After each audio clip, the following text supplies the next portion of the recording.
भक्ति महल बहु ऊंच है, दूर ही ते दर्शाए।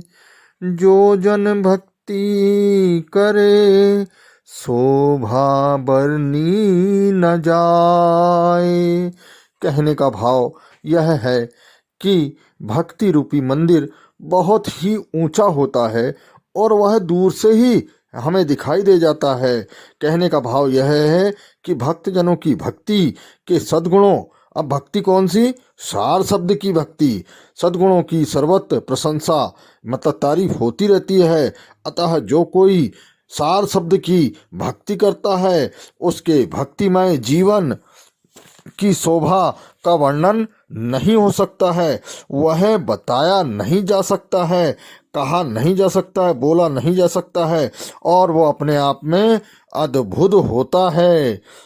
सत साहिब जी। गुरुवाणी चैनल प्रस्तुति। भक्ति महल बहु ऊंच है, दूर ही ते दर्शाए। जो कोई जन भक्ति करे, शोभा बरनी न जाए। गुरुवाणी चैनल रिप्रेजेंट साईं अरुण जी। प्रवचन विश्लेषण करता गुरुवाणी चैनल। सत साहिब जी। हेलो। हाँ गुरुजी, सत साहेब। सत साहिब सत साहिब सत साहिब सत साहेब गुरुजी। बोलिए। हाँ गुरुजी, मैंने आपसे पहले भी बात की थी। अच्छा हाँ। तो वो रहा नहीं जा रहा आपसे, मैंने कि चलो गुरुजी से भी आशीर्वाद ले लेते हैं। वैसे प्रश्न तो कोई है नहीं मेरा भी। हाँ। प्रश्न तो मेरे सारे सब समाप्त हो चुके। कुछ भी ऐसी कोई बाकी नहीं है। बहुत अच्छा, यही होना चाहिए। आपकी कृपा से जो है सब चीज खत्म हो चुकी। और जो पहले आपने वो बताई थी ना, वो क्या नाम, जगदम्बे जो है कुछ शरीर में आती थी, वो भी अब जो है बंद हो गई। मतलब वो भी जो है वो भी होगा। नहीं, वो भी अब नहीं दखल दे रही है बिल्कुल ही। वो बिल्कुल ही जो शांत हो गई एकदम जो है। तब आपकी कृपा है जो गुरुजी है। नहीं, चलो गुरुजी का आशीर्वाद ले लेते हैं। और तो कोई प्रश्न ऐसा है नहीं। चलो अच्छा गुरुजी, परसों एक चीज हुई थी, वैसे तो स्वप्न में हुई है हमें एक चीज। जो परसों क्या, मैं दिन में, हालांकि दिन में मैं कभी सोता नहीं हूँ वैसे, लेट तो जाता हूँ वैसे आराम करने के लिए, लेकिन परसों पता नहीं अचानक 10-15 मिनट के लिए एक झपकी सी आ गई। अब झपकी मान लो, कुछ ही मान लो उसे, वैसे चिंतन तो आपका ही चल रहा था उसमें। फिर जो है इतने में क्या हुआ गुरुजी, जो है आप एकदम प्रकट हुए। तो कैसे हुए प्रकट, जो है कि एक ऐसे सामने एक जाली सी लगी हुई है, तो आप जाली के उस पार, मैं जाली के इस पार। और आपके पास ही मोबाइल था, मेरे पास ही मोबाइल था, तो मोबाइल से बात कर रहे थे हम आपसे मोबाइल से बात कर रहे थे। तो मेरा मोबाइल था तो वो भी आपने ले लिया था, और एक मेरे पास छोटा मोबाइल था, वो मेरे को दे दिया आपने। बोले आप इससे बात कर लो। और मैं मन में सोच रहा था गुरुजी से बात करने के लिए ऐसा तो कुछ मेरे पास है नहीं, मैं क्या बात करूं गुरुजी से। तो एकदम अचानक गुरुजी में फिर आपने बोलना चालू कर दिया उसमें। फिर कुछ आपने कुछ प्रशंसा ज्यादा कर दी मेरी उसमें। यानी दूसरों को जैसे जैसे आप किसी को प्रवचन जैसे कर रहे हो कि देखो ये कि ये आदमी भी है, इसको बहुत बहुत ज्ञानी आदमी है, हमसे भी ज्यादा ज्ञान रखते हैं ये। तो मेरे को थोड़ी शर्मिंदा महसूस हुई, लेकिन गुरुजी क्या बोल रहे हैं मेरे बारे में। इतने में गुरुजी क्या हुआ कि एक कोई शख्स और आ गया, लेकिन वो दिखाई नहीं दिया मेरे को। तो जो मैंने मोबाइल जो पकड़ रखा था ना, तो पहले तो उसने मोबाइल सही किया उन्होंने मेरे हाथ से, इसको मतलब, हालांकि बोल कुछ नहीं रहा वो, और ना मेरे को दिखाई दे रहा वो। फिर दूसरी तरफ नजर करके फिर उन्होंने बोला ऐसा है, आप सामने देखो। खाली आवाज ही सुनाई दे रही है उनकी, दिख नहीं रहे वो आदमी। तो एकदम जैसे ही मैंने सामने देखा तो गुरुजी आपकी स्वयं आप खड़े हुए थे वहां, आपके दर्शन हुए गुरुजी। और खाली चेहरे के, पूरा शरीर नहीं, मतलब ओनली चेहरा। तो आपका चेहरा गुरुजी ऐसा दमक रहा था, ऐसा दमक रहा था, आज भी अब भी मेरे सामने वो आपका, हालांकि आपका फोटो मैंने इसमें दे रखा है, लिख रखा है, लेकिन वो फोटो से कहीं ज्यादा, बहुत ज्यादा अधिक, वो बहुत ज्यादा चमक रहा था, दमक रहा था एकदम। और वुमेन की। तो वो आज जो शख्स जो मेरे को जो जिसने बताया, उन्होंने बोला आप ऐसा करो, आप सामने देखो, मोबाइल तो आपने लगा रखा है कान से, लेकिन आप अपनी नजर वो सामने उस पर नजर टिकाओ आप। और बोले ऐसा है, आप एक काम करना, आप नजर टिका के रखो, और आपकी नजर जब तक इनके पास रहेगी ना आपकी, तो आपको दुख हो, इस तरह का संकट, कोई व्यवधान आपके नजदीक नहीं आ सकता है। बाकी ध्यान आप यहाँ रखना। तो मैं, लेकिन वो तो मेरे को दिखाई फिर भी नहीं दिए, सिर्फ आपका चेहरा ही चेहरा, बस वो ही दमक रहा था मेरे को जो है।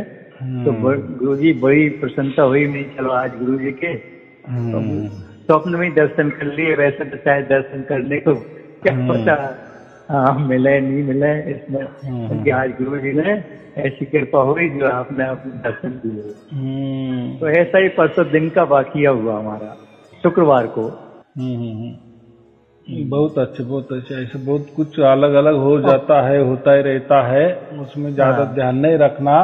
क्या है, फिर हम क्या होते हैं, बॉडी के तरफ आकर्षित हो जाते हैं ना। हाँ, आकर्षित हो जाते हैं वो तो। और हमारा महत्वपूर्ण मकसद क्या है, हम निर्गुण निराकार के परे जो परमात्मा है, जो सत्य है, बस उसको ही पूजना है। पूजना माने वही उसका सुमिरन करना है, या वही सुनना, धुन सुनना है, यही बस हमें आखिरी रास्ता है।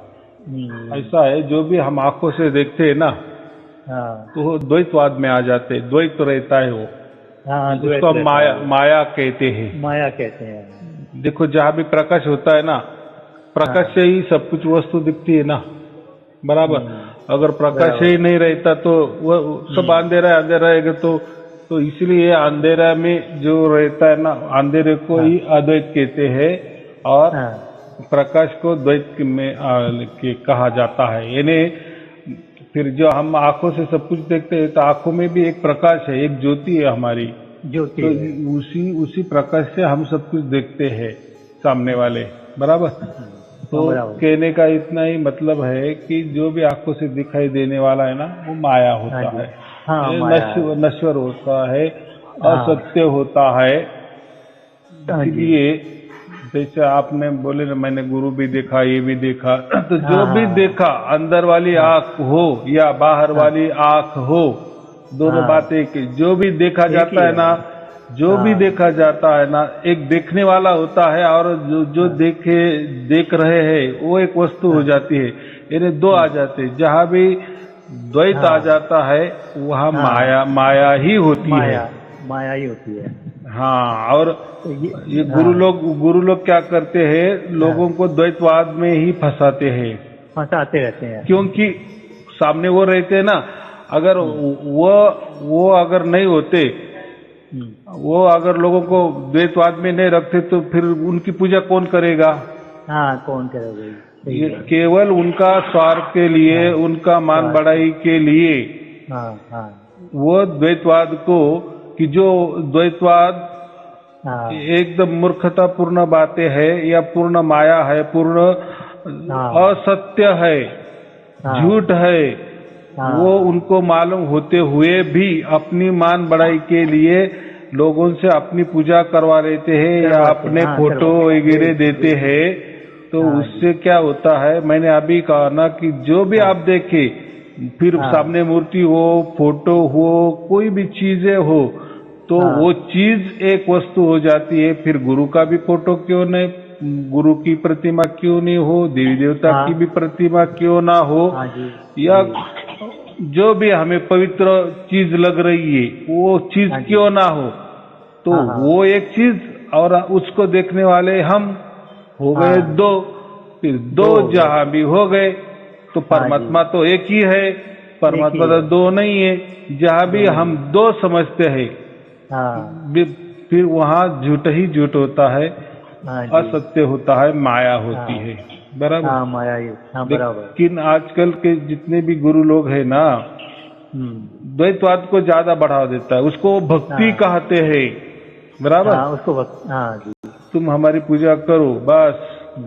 फिर क्या आ गया, वो एक आ गया, आप पूजा करने वाले आप आ गए, हाँ जी, बराबर। वैसा गुरु और शिष्य ये भी क्या है, द्वैतवाद ही है ना। हाँ द्वैतवाद ही है। इसीलिए ये गुरु शिष्य का नाता भी ये माया मोह जाल में ही आ जाता है। इसीलिए गुरु की ज्यादातर ये नहीं करना, सिर्फ उसके लिए एक दिन निकाला है, गुरु पूर्णिमा का एक दिन निकाला है। अगर आपको गुरु को पूजना ही है ना, बस एक दिन के लिए, हाँ हाँ, जैसा हर सन एक दीपावली समझो एक दिन के लिए आता है ना, तो उसके लिए हमारे जो भी पुरखे हैं उन्होंने वो तरकीब निकाली है ना, चलो आपको गुरु पूजना है ना, तो गुरु पूजन का एक दिन रख दिया है, तो ठीक है, उनकी प्रतिमा रखकर या उनकी मूर्ति रखकर या खुद में उनके पास जाकर उनको क्या जो प्रणाम करना है वो करो, लेकिन एक दिन के लिए, बराबर बराबर। तो ऐसा क्यों?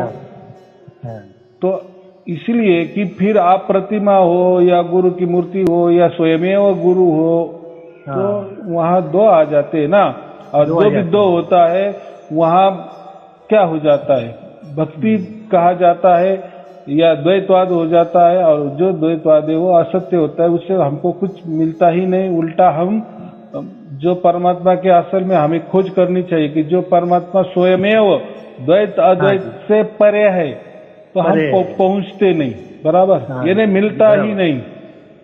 तो ये लोग खुद की पूजा करवाते हैं इन्हें, ये ऐसा। तो उस दिन एक दिन दे दिया है, चलो ठीक है, जैसे मैं कहता हूँ ना, चलो एक आध बार कोई चीज कर लिए तो ठीक है, या मैं जैसा कहता हूँ ठीक है, आपको बहुत ध्यान की आदत है ना, वो छोड़नी है तो एक आधा 10-1 मिनट में सुबह शाम के किया तो चलता है, ऐसा ही वो एक दिन निकाला है गुरु पूर्णिमा का।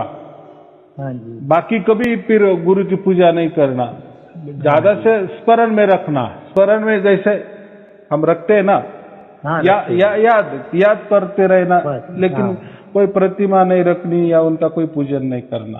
तो ये जो प्रथा निकली है उसके लिए, लेकिन अभी ये गुरु लोग ने उसका फायदा इतना उठाया कि अपने प्रतिमा देते हैं, फोटो भी छपवाते हैं, फोटो लोगों को बांटते हैं, उनके गले में अपना फोटो दे देते हैं, और अज्ञानी लोग होते हैं, अज्ञानी भगत होते हैं, और क्या है फिर इसीलिए तो फिर दुख में होते हैं ना, कि बोलते हैं ना कि हमने गुरु की तो बहुत पूजा की, गुरु जो कहा गुरु ने वैसा हमने किया, लेकिन 30-40 बरस हो गए, लेकिन हमके कभी सुख नहीं आया। जो भी सुख आता था 2 दिन के लिए आता था, लेकिन 4 दिन हमें दुख ही दुख आ जाता। फिर ऐसा क्यों हुआ?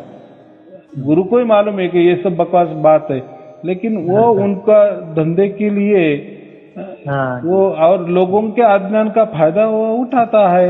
लोग समझते नहीं ना, लोग समझते नहीं, इसीलिए ऐसा हो जाता है।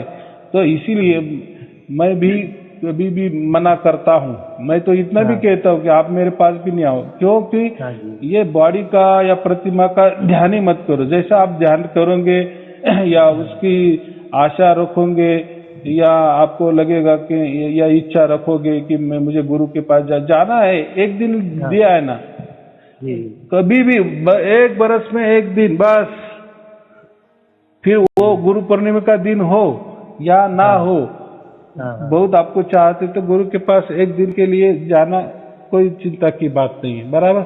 लेकिन बाद में कभी भी ज्यादा ही नहीं कर, क्यों? तो फिर आप बॉडी की पूजा करने लगे ना, जो निर्गुण निराकार के परे जो परमात्मा है उसकी बात भूल जाएंगे, बराबर। आप फिर आकार की बात करेंगे। आकार है ना, क्या आकार माने? जो दिखने वाला, जो दिखाई देने वाला, जो हम पहचान सकते आकार। और आकार देखना है तो आकार के लिए प्रकाश चाहिए, बराबर। और प्रकाश है तो फिर उसके लिए आग भी चाहिए। इसीलिए जो भी आंखों से देखा जाता है वो मोह माया होता है, वो दुख देने वाला होता है। तो ये बात होती है, बहुत गहरा साइंस है। इसलिए साकार की कभी पूजा नहीं करनी चाहिए, बराबर। तो एक आधा दिन ठीक है, जैसे हम उपवास रखते हैं ना, महीने में 1 आध बार उपवास रखना ठीक है।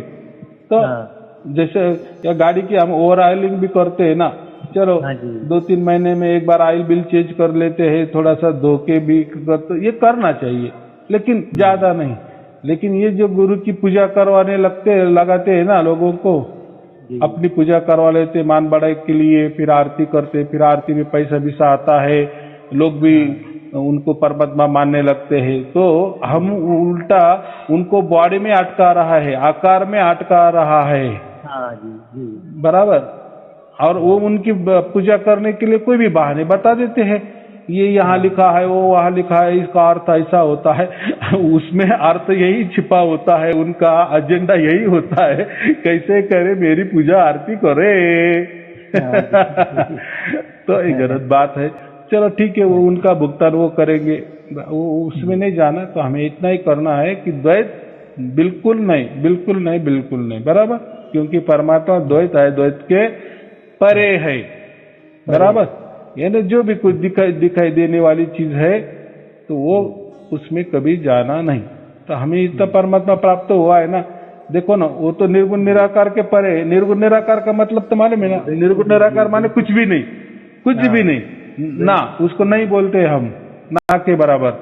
लेकिन ये जो ना के बराबर तो है ही हमारा परमात्मा, लेकिन उसमें धुन तो आ रही ना, इसलिए उसको निर्गुण निराकार के परे कहा है।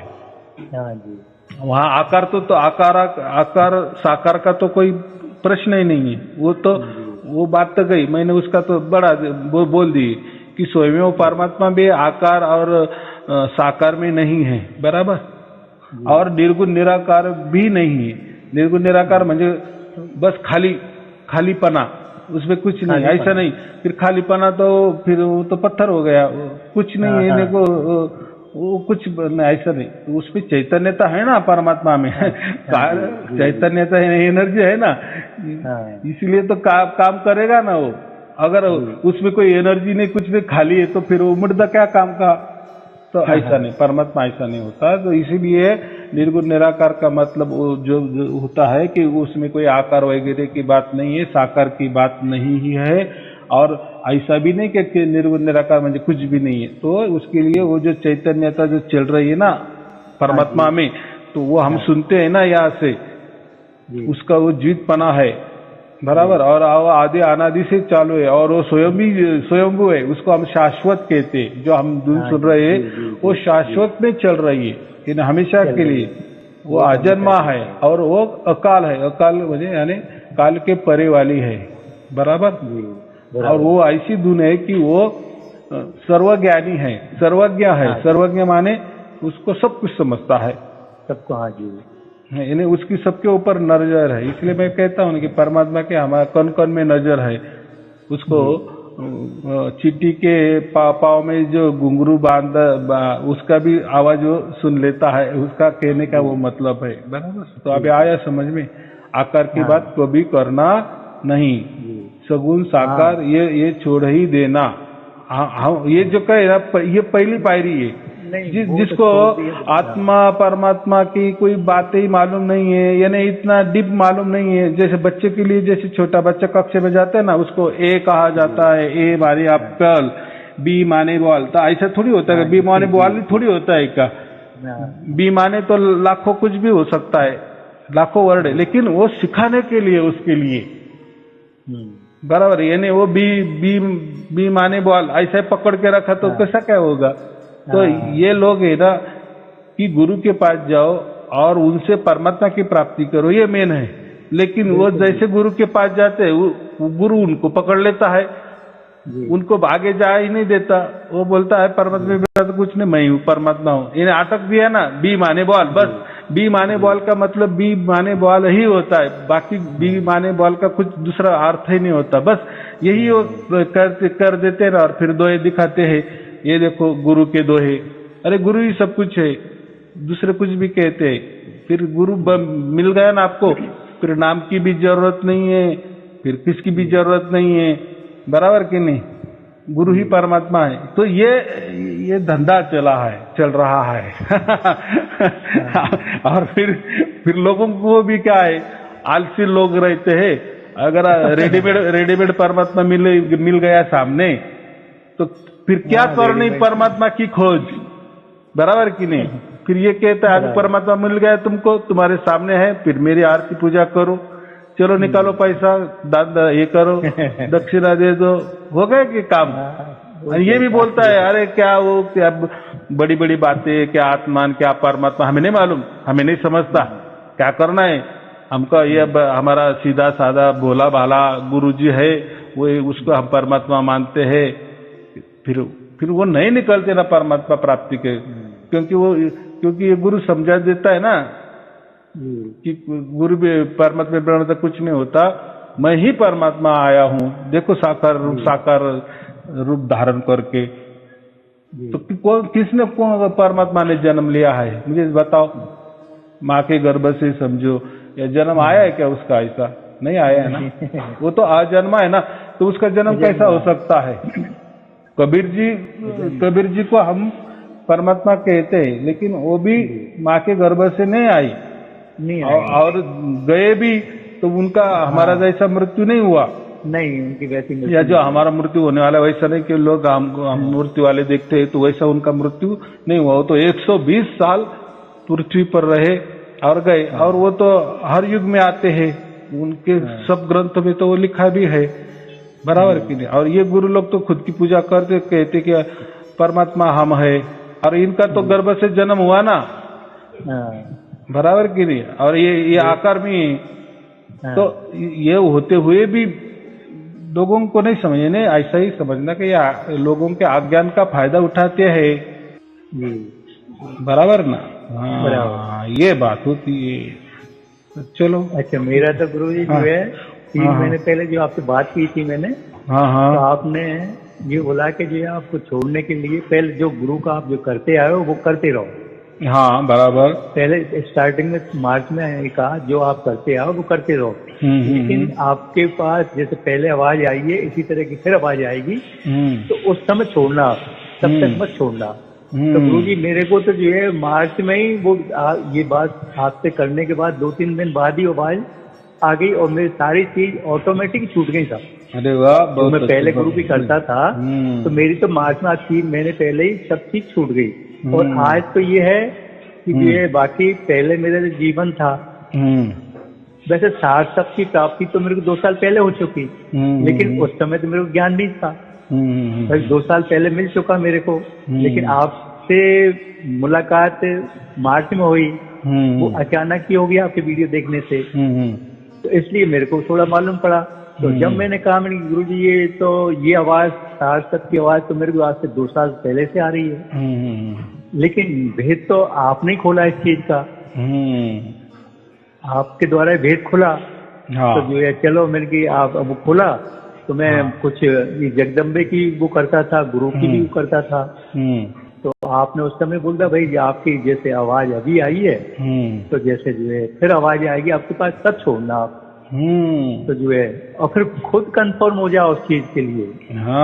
यानी छोड़ने वाली चीज नहीं होती है, अंदर से टूटती है, यानी खुद अंदर से परमात्मा छुड़ाता है वो, तो फिर उधर अपना ध्यान कभी जाएगा ही नहीं, अंदर से जाता है ना। मेरा तो जो है मार्च में ही वो सारी चीज से दूर हो चुका, और आज तो ये है कि आज तो मेरे बिल्कुल हर चीज से दूर हूँ मैं बिल्कुल ही, यानी ऑटोमेटिक सारी चीजें मेरी छूट गई सारी चीजें। देखो जीवन भी कुछ पहले से अब क्या बयान करूं मैं, बिल्कुल ही बदल गया मेरा। बहुत अच्छी मतलब पहले कुछ अलग था, आज तो मतलब मैं वो कुछ कह नहीं, शब्द नहीं है ऐसे मेरे पास जो मैं उसका बयान करूं।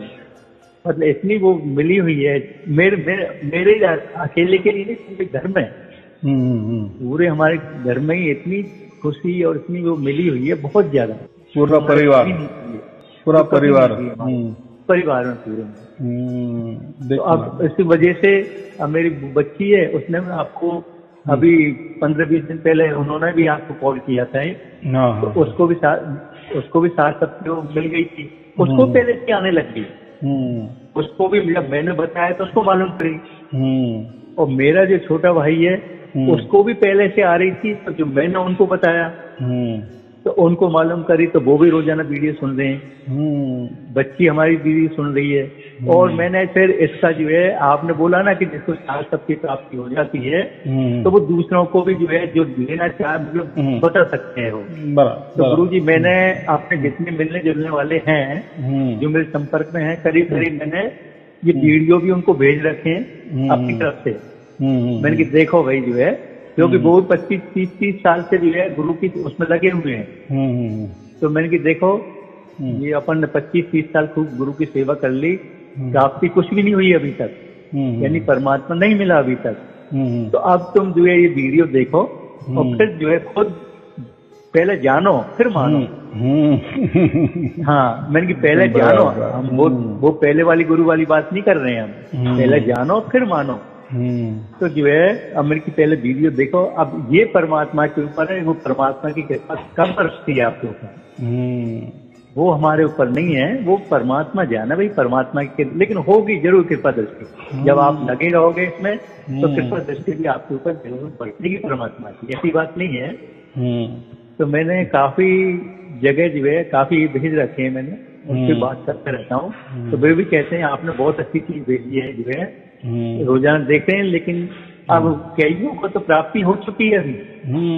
अब मेरे एक छोटा भाई था, उसने तो करीब 4-5 वीडियो ही देखे बस, वो 4-5 वीडियो में उसको प्रभु हो गई कि भाई साहब मेरे को जो है 4-5 ही वीडियो देखे, तो उसकी तो आवाज एकदम बहुत जोर से आई स्टार्टिंग में से, बहुत जोर से बोले, ऐसे लगते हैं कि कान फट रहे हैं मेरे एक तरह से। और लेकिन फिर जो है 2 दिन बाद अपना आप ऑटोमेटिक शांत हो गई, फिर बिल्कुल स्लो हो गई, अब बिल्कुल स्लो आ रही है बिल्कुल। बोले अब तो मैं जब महसूस करता हूँ ना तभी सुनाई देती है मेरे को, जब चाहता हूँ जब भी सुन लेता हूँ उसको, बाकी अब वो नहीं है कि कान जो है ऐसे हो गए। तो मैंने की भाई देखे जाओ, तो गुरुजी सब ये आपकी बदौलत, आपकी कृपा है, आपकी कृपा दृष्टि हुई, जो है हमें साथ सबकी प्राप्ति हुई। प्राप्ति तो हो गई थी, लेकिन वेद तो आपने बताया ना, नहीं तो हमें क्या मालूम था? देखो अगर वेद नहीं मालूम होता तो आपकी जो आप जो बोल रहे हैं ना कि 2 बरस से चल रही थी, फिर वो 24 घंटे नहीं होती। अभी वेद मालूम हो जाने से यानी उसको स्पेस मिल गया, और अभी स्पेस मिलने के बाद अभी वो 24 घंटे हो गई और वो स्थिर हो गई, यानी जो उद्देश्य पूरा हो गया, ऐसा समझो। धुन का उद्देश्य समझो, आपका भाग्य का उद्देश्य समझो, बराबर। हाँ, यानी वो ऐसा हम कहते हैं ना कि परमात्मा हमारे चौकट पे खड़ा ही है, वो दरवाजा भी ठकठका रहा है, समझो कई जन्मों से भी ठकठका रहा है, लेकिन हमें इतना बुद्धि नहीं ना कि ये कौन ठकठका रहा है, हम खोलना चाहिए, नहीं खोले ना। लेकिन अभी ये वेद जैसे मालूम हो गया कि अरे खोलो दरवाजा, बंद क्यों रखा है, क्योंकि आपने अंदर बहुत सारा कचरा भर के रखा है ना।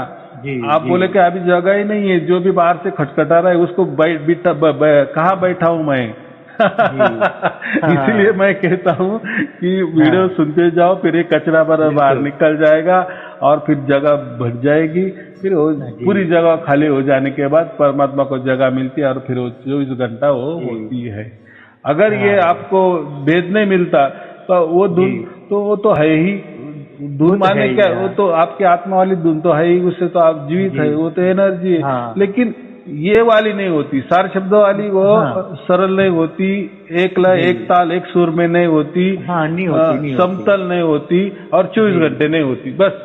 बाकी तो फिर तो ऐसी तो है सबके पास, लेकिन वो काम की नहीं ना, वो भी काम की है, लेकिन फिर ये प्रकृति वाली है, वो काल वाली है, वो काल वाली है। हाँ, उससे इतना हो जाता कि फिर हमारा अगला जन्म अच्छा हो जाता, बराबर। यानी वो पुण्य देने वाली है समझो, क्योंकि वो द्वैत वाली है ना, और वो मन सुन रहा था तुम्हारा, वो सुरती नहीं सुन रही थी, जो पहली थी वो मन सुन रहा था। तो मन का राज्य कहाँ चलता है, मन का कारोबार तो ये प्रकृति में चलता है ना, फिर वो भी देता है ना, उसके मुताबिक जो है ना, वो भी उसका फल दे देता है। लेकिन हमें मोक्ष चाहिए ना, और अनंत काल के लिए मोक्ष चाहिए, पर बाकी ये झंझट भी नहीं है, बराबर। हाँ, ऐसा।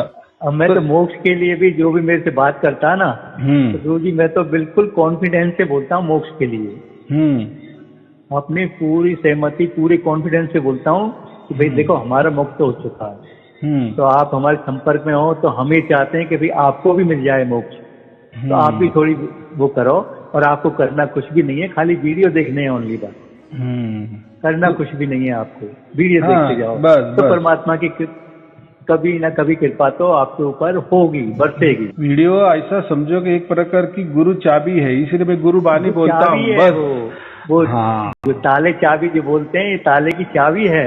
हाँ जब चाबी मिलेगी जब ही तो ताला खुलेगा, और जब तक चाबी हमें नहीं मिलेगी तो ताला कैसे खुलेगा? ऐसा समझो कि ये जो सब कुछ हमने कचरा भर के रखा है ना, या ऐसा समझो सीक्वेंस में कुछ नहीं है। यानी क्या होता है, जब तक आप वीडियो नहीं सुनते ना तब तक आपको देखो आत्मा मालूम है, परमात्मा भी मालूम है, जीव भी मालूम है, शरीर भी मालूम है, मन भी मालूम है, प्रकृति क्या है वो भी मालूम है, काल क्या है ये भी मालूम है, सब मालूम है बराबर। गुरु भी मालूम है, संत मालूम है, साधु भी मालूम है, बैरागी मालूम है, संसार भी मालूम है, सब कुछ मालूम है, ऐसा नहीं है। लेकिन सबकी मालूमात है, लेकिन सीक्वेंस किसी में नहीं है। यानी इसके बाद ये आना चाहिए, उसके बाद ये आना चाहिए, ये नहीं, सीक्वेंस में नहीं था बराबर। तो सब में खिचड़ी, ज्ञान सबके पास है बराबर, ज्ञान सबके पास, लेकिन सीक्वेंस में नहीं थी। अब जब आप ये वीडियो सुनते हैं तो आपका देखो मेमोरी भी आपकी सब आपका है, लेकिन जैसे ये सुनते हैं तो सब सीक्वेंस में लग जाता है। अरे हाँ ये आत्मा होती है क्या, फिर इसके बाद ये परमात्मा वाली स्टेप होती है क्या, फिर ये यहाँ तक जाने के लिए क्या करना पड़ता, अरे हाँ ये करना पड़ता है क्या, क्या इसके पहले आपको आत्मा की मालूम नहीं थी, परमात्मा की मालूम नहीं थी, सब मालूम था ना, मन भी मालूम था ना, लेकिन सीक्वेंस कैसा लगाना। फिर अभी जैसा ये वीडियो सुना तब आप समझ में आया कि अरे ये जो बाजू है ना, ये साइड में मन आता है, ये साइड में शरीर आता है, यही साइड में प्रकृति आती है, यही साइड में काल आ जाता है, यही साइड में शून्य आ जाता है, यही साइड में आकाश आ जाते हैं, यही साइड में पंच महाभूत आ जाते हैं बराबर। ये हो गया एक साइड।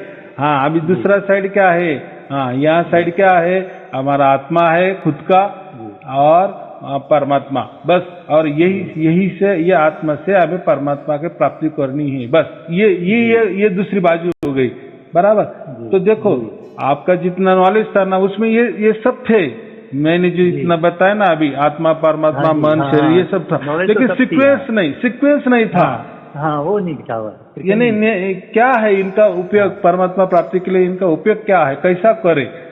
तो कभी हम मन से करते थे, कभी शरीर से करते थे, कभी गुरु से करते, कभी प्रकृति से करते थे, कभी ध्यान से करते थे, कभी प्राणायाम से करते थे, कभी चक्र साधना करते थे बराबर, कभी आत्माराम का भी जब सुनते थे, क्या करते थे कुछ समझ में नहीं आता था। और हर एक कोई ना कोई किसी की महिमा गाता था ना, कोई प्राणायाम की महिमा गाता है, कोई मंत्रों की महिमा गाता है, कोई जाप की महिमा गाता है, कोई अजपा को कहते हैं, कोई बोलता है यही राम नाम है, कोई बोलता है यही कृष्ण नाम है, यही प्रकृति सब कुछ है और यही प्रकृति में परमात्मा है। तो सीक्वेंस नहीं था बराबर।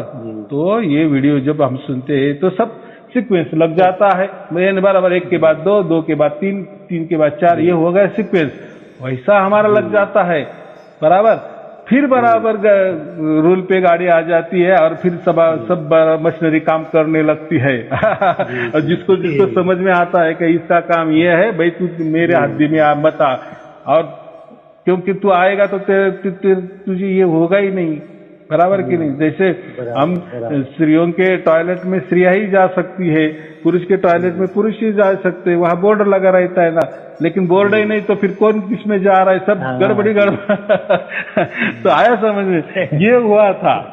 यानी आपके पास कोई ज्ञान मैंने कोई नया दिया ऐसा कुछ नहीं, लेकिन मैंने सीक्वेंस में लगा दिए और जैसे फिर वो बराबर मशीनरी रिपेयरिंग हो गई, यहाँ वहाँ की वायर का गुंता था तो मैंने वो सब छुड़ाया बराबर, शोल्डर बराबर हो गई बराबर, यहाँ का करंट गया, फिर वो एम्पियर में गया, फिर वो ट्रांजिस्टर में गया, फिर वो होम में गया, बराबर सब कार्यरत हो गया। फिर इससे ये 24 घंटा हो गया बराबर जी बराबर। हाँ पहले तो गुरुजी क्या था कि पहले भी ध्यान भजन करते थे हम, खूब ध्यान 3-3, 4-4 घंटे, जब नवरात्रों में तो मैं 8-8, 10-10 घंटे बैठता था गुरुजी जी है, 8-8, 10-10 घंटे निकालता था नवरात्रों में।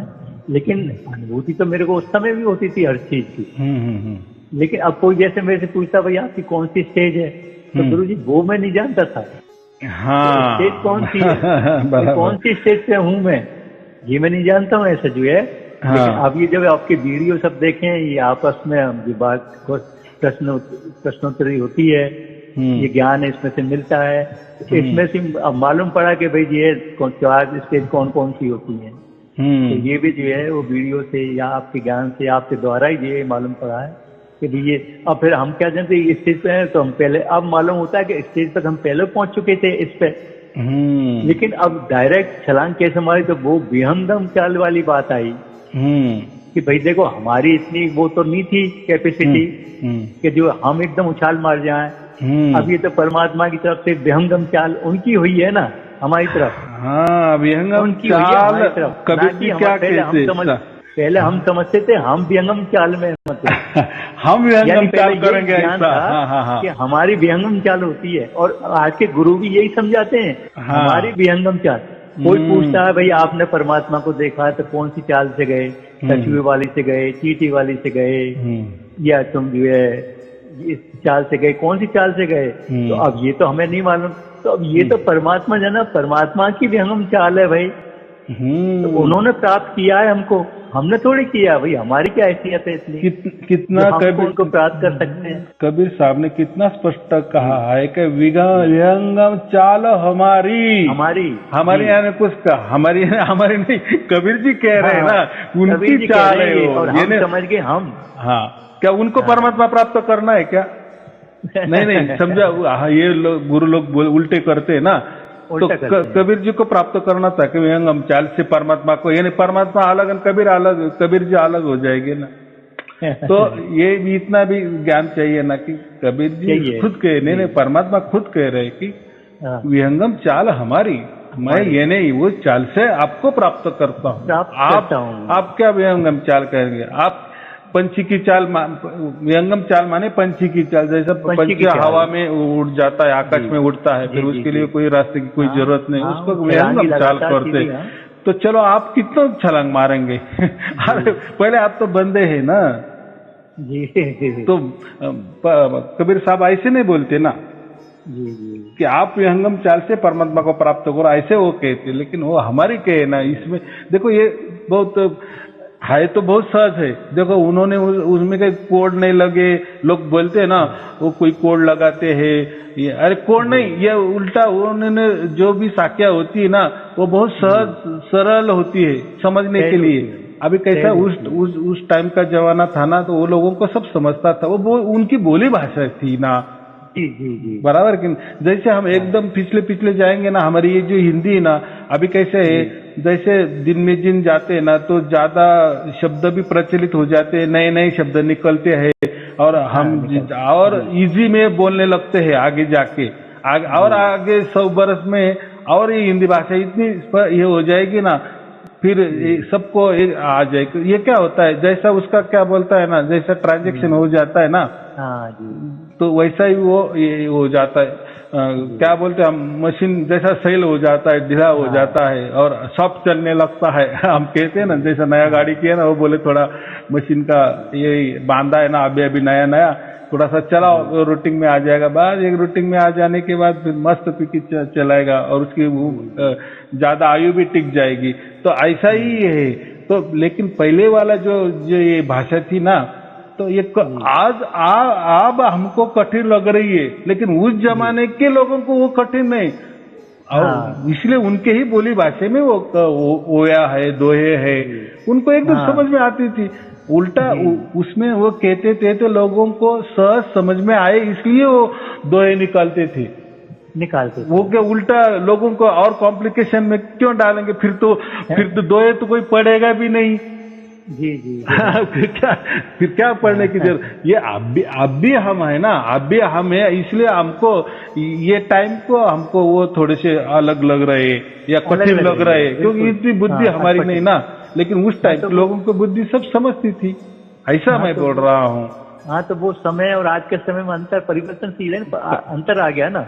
हाँ, कोई भी भाषा लोग और आज के समय में, हाँ, पहले की भाषाएं भी थोड़े कम भी थी और ज्यादा ये भी थी। यानी ऐसा समझो का इतना भाषा का प्रयोग नहीं होता था, तो कठिन और शब्द भी मालूम नहीं थे।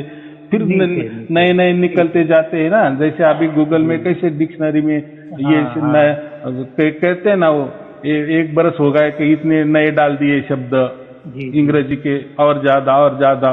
तो तो उससे क्या होता है और लोगों को आसानी से समझ में आता है। जी जी जी। तो ऐसी ही बात होती है। तो ये लोग क्या है, इनको मालूम नहीं होता, ये तो सब तोते माने ये धर्म ग्रंथ उठाए, उसमें से दोए लिए, इसमें से लिए, ये साकिया पढ़ ली, फिर यहाँ वहां से फिर वो उसका अर्थ भी मिल जाता है, फिर वो बोल देते हैं और उनका खुद का अर्थ निकाल लेते हैं, बराबर, या उनका जो फायदे का अर्थ है ना वही वो चिपका देते हैं और फिरते है ना, ये दो है ना वो उसमें लॉक लगा है, उसमें क्या कोड लगा है, वो मुझे ही समझता है, आपको नहीं समझ आ रहे क्या समझता है, ऐसा कबीर जी करेंगे क्या?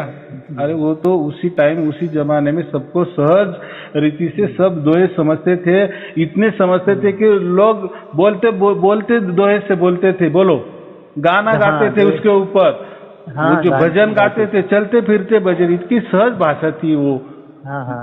तो सहज होने के वास्ते ही दोहे निकाले ना जी, बराबर कि नहीं? तो बराबर ये आज के डुप्लीकेट गुरु ये उनके फायदे के लिए वो कुछ भी बताते, वो जाने तो चलो उनके बेचारे का धंधा है, उसमें नहीं जाना। हमें इतना अभी समझना करना है कि ये वीडियो देखने से सीक्वेंस में हम आ जाते हैं और हमको बराबर फिर काम हो जाता है, और एक बार सब सीक्वेंस में मशीन शुरू हो गया, बस उसका रिजल्ट भी मशीन बराबर ओके चलने लगा, उसका रिजल्ट भी अच्छा ही आता है, तो फिर बराबर सबके लिए वो 24 घंटा हो जाता है, बराबर।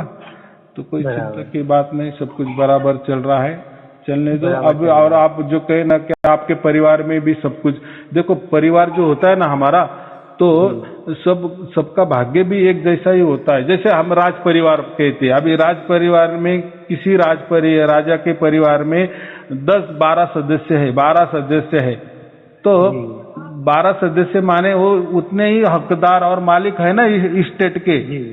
बिल्कुल, यानी वो 12 जनों की मालकियत है, क्योंकि वो राजा की ही वारस है ना, राजा का ही परिवार है, तो सब बराबर क्या है, उसमें कोई कम ज्यादा नहीं है, बराबर। वैसे ही हमारा जो परिवार होता है ना, तो हम भी हमारा अच्छा भाग्य है, इसलिए हम एकत्र आए हैं ना ये जन्म में, सब हमारा लड़का हो, लड़की हो, हमारा मिसेस हो, तो कुछ तो भी हमारा भाग्य था, इसलिए हमारा परिवार हो गया।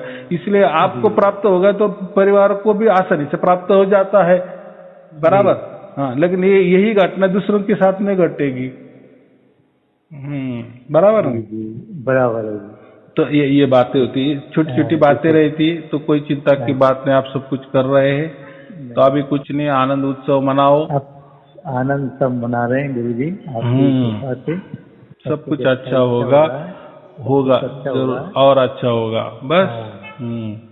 चलो ठीक है, आशीर्वाद के लिए हमने बुक किया था गुरु जी ने। काफी दिन हो गए, मेरे को 1 महीने से ज्यादा हो गया। हाँ, चलो पहले कर चुके बात।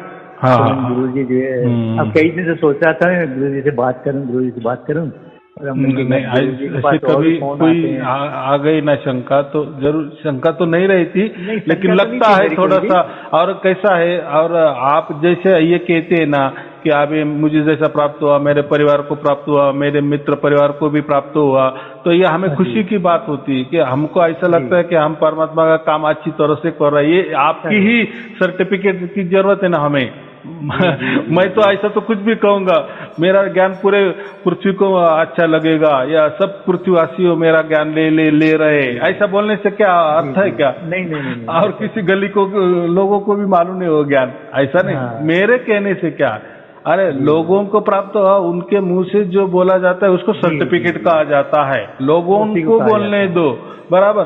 मैं तो मेरी बड़ाई तो कुछ भी करूंगा, मेरे हाथ में मेरा मुंह है, क्या फायदा है? ऐसा नहीं। परमात्मा की कृपा सचमुच में आपके यहाँ हो रही के घर बैठे, आप कहीं जाना नहीं, कहीं आना नहीं, घर बैठे ही सचमुच परमात्मा प्राप्त हो रहे हैं सबको। बस यही जो बातमी है, न्यूज है, इसी से हमें आनंद मिलता है। यही संदेशा है हमारे लिए कि चलो परमात्मा काम कर रहे हैं, अच्छी तरह से कर रहे हैं, लोग वेद लेके जा रहे हैं और परमात्मा उनको बराबर मिल रहा है। बहुत खुशी की बात है आपके लिए भी, मेरे लिए भी। चलो ठीक है, कोई चिंता की बात नहीं है। शुभ आशीर्वाद, सत साहेब जी, साहेब बंदगी, साहेब।